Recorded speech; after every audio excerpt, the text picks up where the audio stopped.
Thank you, Your Honor. So all parties are present, and this was the same case when we did the temporary orders back in December. But parties had filed requests for court hearing in May of 2024. Dad did so in June of 24.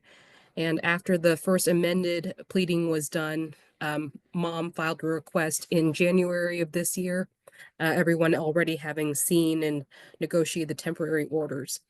The one contested issue, Your Honor, is for the exchange place for visitation as between biological mother, Ms. Hostrop, and maternal grandmother, Ms. Howen.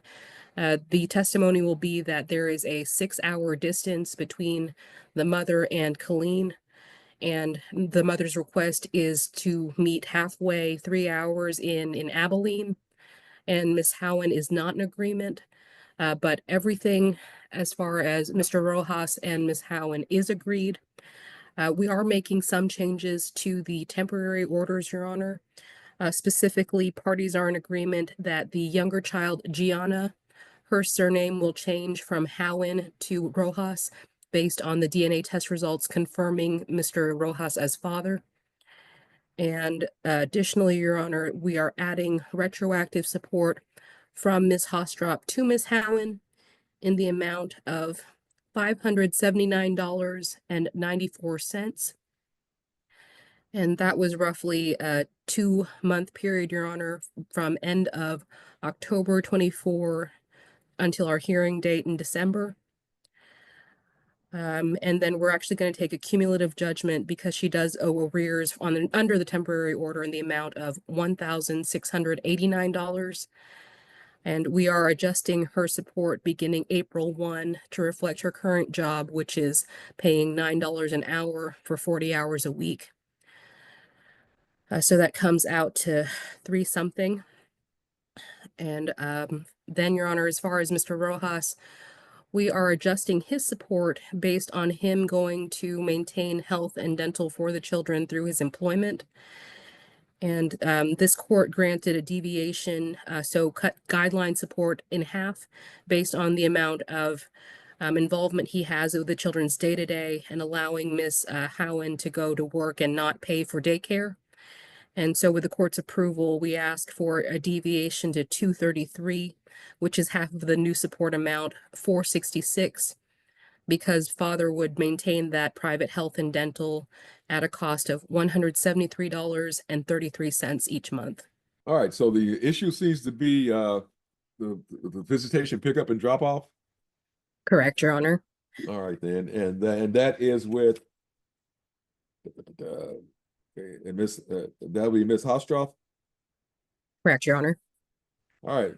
I'm gonna go ahead and let you call them as witnesses, and we'll figure this out. Here's the problem, Miss Hostrop. Under the Texas Family Code, the non-custodial party is responsible for pickup and drop off of children. This is a brand new cause of action, so this is a Bell County cause of action. So long as the custodial party resides in Bell County, then under the Texas Family Code, if you're the non-custodial and you get visitation, it's your responsibility to pick up at the beginning of visitation and drop off at the beginning of the visitation, so long as that person lives in the county that the order is out of. So again, ma'am, I'll go ahead and let everybody tell me what they want to do and why they want to do it, but the code's pretty clear. So the responsibility becomes yours to do so as far as that is concerned, ma'am. And I'll see why. I'll give you the opportunity to tell the court why it should be something different. But this time, I'm going to ask everybody involved, all 3 parties, if you can, turn on your videos. But no matter what, raise your right hands and let's get y'all all on their oath. All right. Does everyone each of you solemnly swear or affirm your testimony going to give here today is the truth, the whole truth, and nothing but the truth, so help you? Say I will, please. All right. And Ms. Hostrop, you're muted, ma'am. Yes. Yes. All right. Everybody's officially under oath, and I'll go ahead and let the state call your first witness. Thank you. Thank you, Your Honor. I first call Ms. Howen. Ma'am, what is your full name? Melissa Howen. Who are the children in this case? Gianna and Sawyer. And is it correct, ma'am, that you are their maternal grandmother? Yes, ma'am. Were you able to hear my opening statement to the court listing the agreements and disagreements? Yes, ma'am. And aside from those changes I noted, you were asking the court to confirm the provisions of the temporary order? Yes, ma'am. Specifically, the three of you remain joint managing conservators with most of the same rights and duties, while you are the primary. Yes, ma'am. And there is no geographic restriction for you, and each parent basically has the standard possession order, with the one thing being each of you provide where the visitation will occur using app close so all of your addresses can remain confidential. Yes, ma'am. And so, ma'am, was I correct in telling the court you have agreed to everything regarding Mr. Rojas and the children? Yes, ma'am. And as to Ms. Hostrop, you're also in agreement with all of the requests and changes I described, except for where she will pick up and drop off your grandchildren. Yes, ma'am. And is it correct, ma'am, that your request is for her to travel to and from your home as the pickup and drop off point, or someplace that you set in the app close? Yes, ma'am. Was there anything else, ma'am, you wanted the court to consider specifically regarding the pickup and drop off? I just wanted the judge to take into account that during our temporary order, she didn't see the kids at all during that time. So I think then, you know what I mean? Maybe that if she would have, maybe we would agree a little bit more, but without that being done, I think it's a little bit harder for us to do that. Thank you, ma'am. Your Honor, I pass this witness. All right, thank you very much, ma'am. We'll be back in just a moment. Let the state call your next witness, please. The state calls Mr. Rojas. Sir, what is your full name? Rodolfo Rojas. And sir, were you able to hear my opening statement to the court describing the agreements and one contested issue? Yes, ma'am. And so you believe that that is an accurate description and that the court should approve it as it's in your children's best interest? Yes, ma'am. Anything to add, sir, based on what the court is currently considering? No, ma'am. Thank you, sir. Your Honor, I pass this witness. All right, again, sir, I'll be back to you to see if there's anything else you wish to add, but I'll go ahead and let the state call the final witness. Thank you. Thank you, Your Honor. The state calls Ms. Hostrop. Ma'am, what is your full name? Crystal Lynn Hostrop. And ma'am, were you able to hear my opening statement to the court describing all of the agreements and the one contested issue? Yes. Was that accurate? Yes. And so, ma'am, why is it that you're asking this court to order that you and Ms. Howen or someone and you meet to exchange the children for visitation halfway between your current residence and Colleen? So I live, like you said, I live 6 hours away. It's not very close. And then also I don't have my own vehicle. So I also have to rely on somebody else to give me transportation to be able to get there and also make it back home and stuff like that too. So that also takes into account. And I'm also taking up their time and it's not just mine. And also I get that they're my kids and everything. And also I was trying to see my kids during the time with the whole temporary period. The whole issue was that I couldn't get there in time, or like that I couldn't schedule it out far enough, or as soon as that I heard back from somebody giving me like an actual okay answer, my mom would just tell me, oh, it's already too late, it's already past the 2-week mark, like now you're gonna have to wait 4 weeks and then we can try again then. And honestly, to me, I don't think that that's fair, seeing as how Rodolfo gets them on Wednesdays and Thursdays, like how he always has, but I have to follow the order and I have to get them only, like, you know, and I get it, like, Hey, that's her decision. sorry, ma'am. You're rambling on me. Here's Okay, I'm sorry. It sounds like you have the order that everybody else in your circumstance normally would have. I got people out in El Paso all over the place and they get that order. But the bottom line is it's your responsibility to take care of it. You know, the legislature was kind of clear on that. If you're the person that's getting the visitation, it falls up on you to make the plan and get it done. I know it may be kind of difficult for someone in your circumstances at this point, but I would have to have a legal reason to order her to do something like that.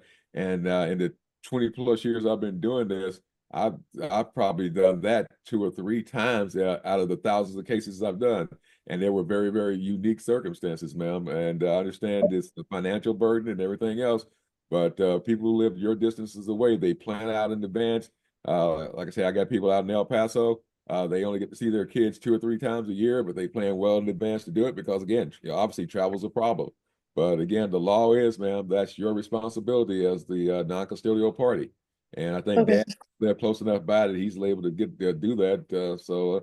Again, obviously, you can't move unless you can move closer. This is what you're probably looking at going forward, ma'am. Just like everybody else. So I'll go at the state ask you another question, and then at the end of the hearing, ma'am, I'll ask you, is there anything else that I need to consider if I want to come up with something different? Thank you. Thank you, Your Honor. And ma'am, when you mentioned that Mr. Rojas gets to see the children on Wednesdays and Thursdays like he used to, are you aware of him leaving where he used to live? I'm not sure of that, no. Okay. And I just as know far that he obviously still lives in the area if he can see them more often. okay. Anything else, ma'am, you wanted the court to consider on this issue? No. Thank you, ma'am. Your Honor, I pass this witness. All right, ma'am. Is there anything else you want to tell me at this point? Because again, the code's kind of clear on this one. This is the way it's been for the last 40 years. That pick up and drop off is at the custodial party's residence until so long as they live in the county that they're in.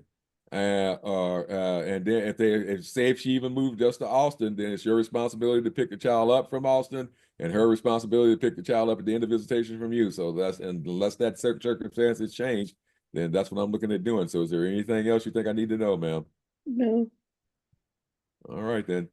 And I'll come back to does anyone else have anything else I need to know? And I keep wanting to call it, say Han, but how you pronounce that last name again, ma'am? Howen. Howard. Okay, Miss Howard. Anything else, ma'am? No, sir. And I just want to touch on Rodolfo getting the kids. He's made it a point to make sure he is a part of their life. You know what I mean? That's And that's just. yes, ma'am. When she says he does that, that sounds, that's obviously that's voluntarily, unless you're driving up to his house, making him come out at gunpoint and jumping in the car with the kids. So no, I know that's not happening. So there. So yes, ma'am. I get it. Anything else then, ma'am? No, sir. All right, Mr. Rojas. Anything else from you, sir? No, sir. All right, folks, I'm looking at granting all the agreements. And again, sorry, ma'am, but I'm going to go along with what the family code requirements are and make it your responsibility for the pickup and drop off. Obviously, ma'am, at those distances and with your financial circumstances, you got to plan ahead of time and just try to get that done. Save up, save up enough, fly in for the weekend and pick the kids up for the weekend and stay in town for the weekend. It is what it is.